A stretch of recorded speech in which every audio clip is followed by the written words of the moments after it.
Assalamualaikum warahmatullahi wabarakatuh.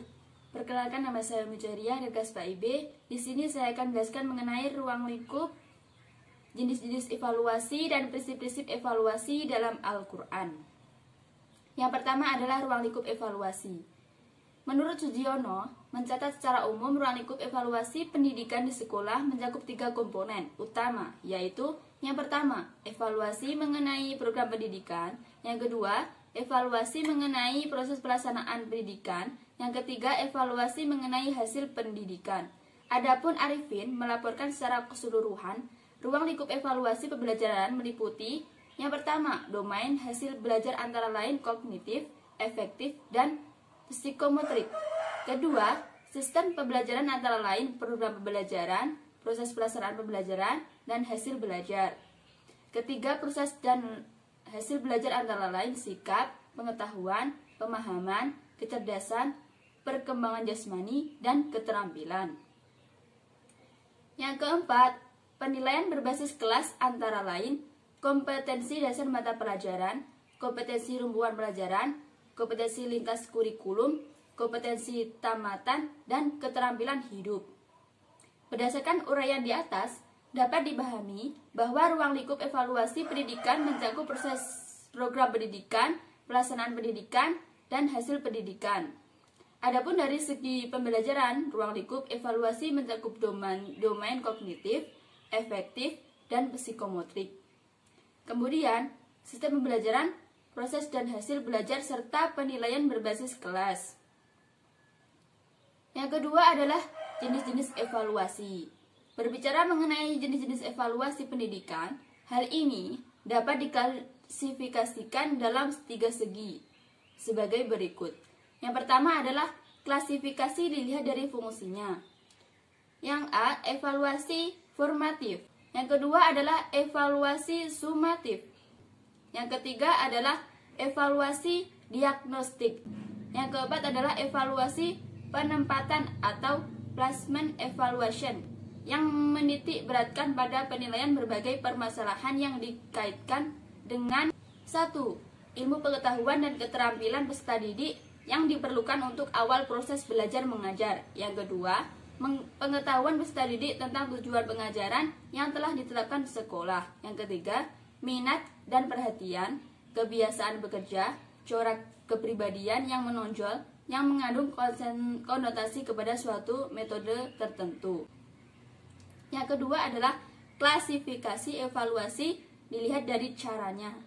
Yang pertama, evaluasi kuantitatif. Yang kedua, evaluasi kualitatif.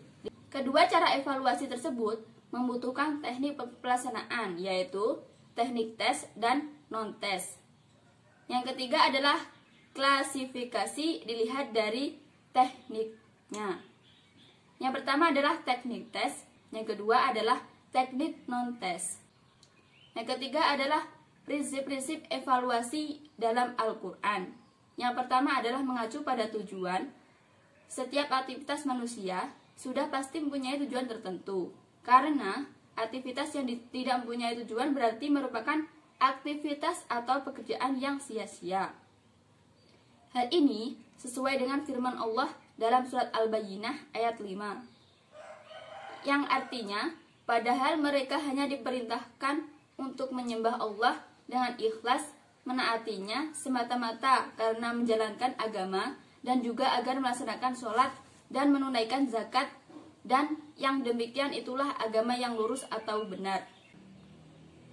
Mengacu pada tujuan pendidikan Islam ini, maka evaluasi adalah kegiatan pengumpulan dan data untuk mengukur sejauh mana tujuan dan tercapai. Yang kedua adalah prinsip kontinuitas atau kesinambungan. Sifat kesinambungan artinya dalam evaluasi harus dilakukan secara terus-menerus selama proses pendidikan berlangsung dengan mempunyai arah dan tujuan. Prinsip-prinsip kesinambungan selaras dengan ajaran istiqomah dalam Islam. Dalam ajaran Islam sangat diperhatikan prinsip kontinuitas karena dengan berpegang teguh pada prinsip ini, keputusan yang diambil seseorang menjadi valid dan stabil. Kestabilan seseorang dalam melakukan suatu perkataan atau perbuatan tercermin dalam melanggengkan sikap tersebut dalam kehidupannya. Dengan demikian, perlu disiapkan perangkat pendidikan untuk membantu terwujudnya cita-cita tersebut.